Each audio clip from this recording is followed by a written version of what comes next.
और इंडिगो संकट पर सरकार ने बड़ी कार्रवाई की और इंडिगो के सभी रूट पर 10% की कटौती की है। यानी इंडिगो की उड़ानें घटा दी गई हैं। कटौती दिसंबर तक की गई है। इस मामले में केंद्रीय उड्डयन मंत्री ने संसद में भी बयान दिया।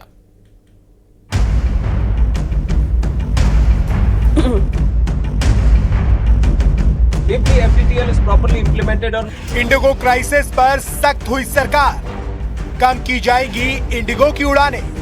इंडिगो संकट के बीच आया प्रधानमंत्री का बयान, जनता की सुविधा के लिए हो नियम।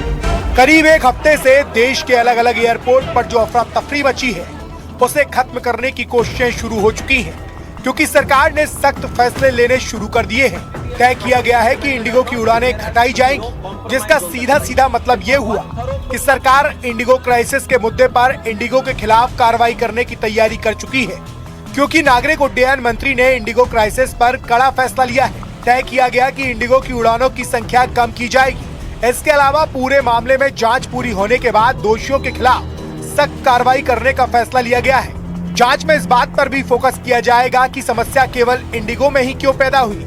साथ ही तय किया गया है कि 3 दिसंबर से अब तक 7 लाख से ज्यादा यात्रियों को 700 करोड़ से ज्यादा का रिफंड मिलेगा।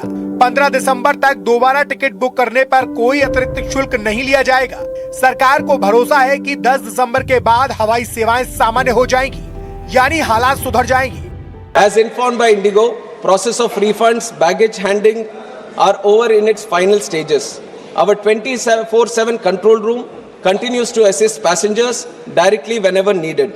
Honorable Speaker, sir, going forward, the government is determined to build a more robust and competitive aviation ecosystem. Through our policies, we are encouraging more new airlines to start and operate in India, ensuring fair access to airport capacity and eliminating any possibility of duopoly, controlling connectivity and pricing in our skies. More airlines mean more choice, more affordability and more resilience for the passengers. Indigo crisis पर नागरिक उड्डयन मंत्री के सख्त फैसलों के बीच प्रधानमंत्री का एक बयान भी सामने आया, जिसमें उन्होंने कहा कि नियम कानून जनता की सुविधा के लिए होते हैं, न कि उन पर बोझ बढ़ाने के लिए।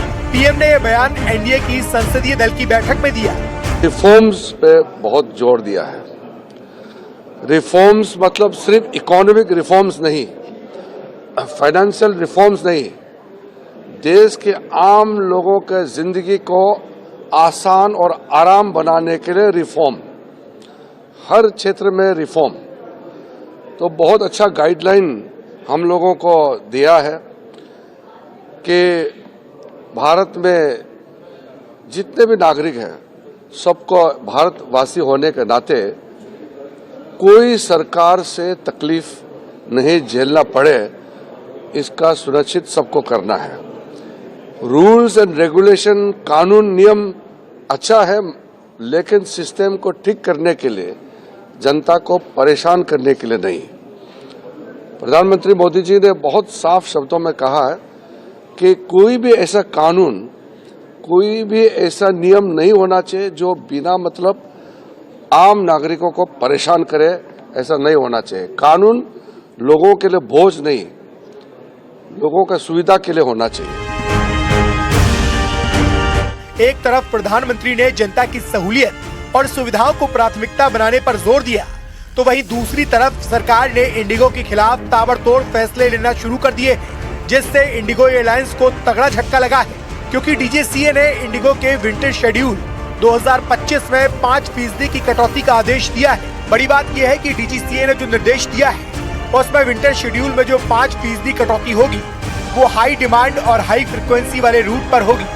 इंडिगो की मुसीबत यहीं कम नहीं हुई, क्योंकि सूत्रों के मुताबिक इंडिगो की हालात और बड़े पैमाने पर हुई फ्लाइट कैंसिलेशन की जांच कर रही डीजीसीए की 4 सदस्यों वाली कमेटी ने इंडिगो के टॉप मैनेजमेंट को 10 दिसंबर को तलब किया है, जिसमें एयरलाइंस के सीईओ पीटर एल्बर्ट्स भी शामिल हैं। और ये सब इसलिए होगा क्योंकि डीजीसीए और सरकार इस समस्या की जड़ तक पहुंचना चाहते हैं।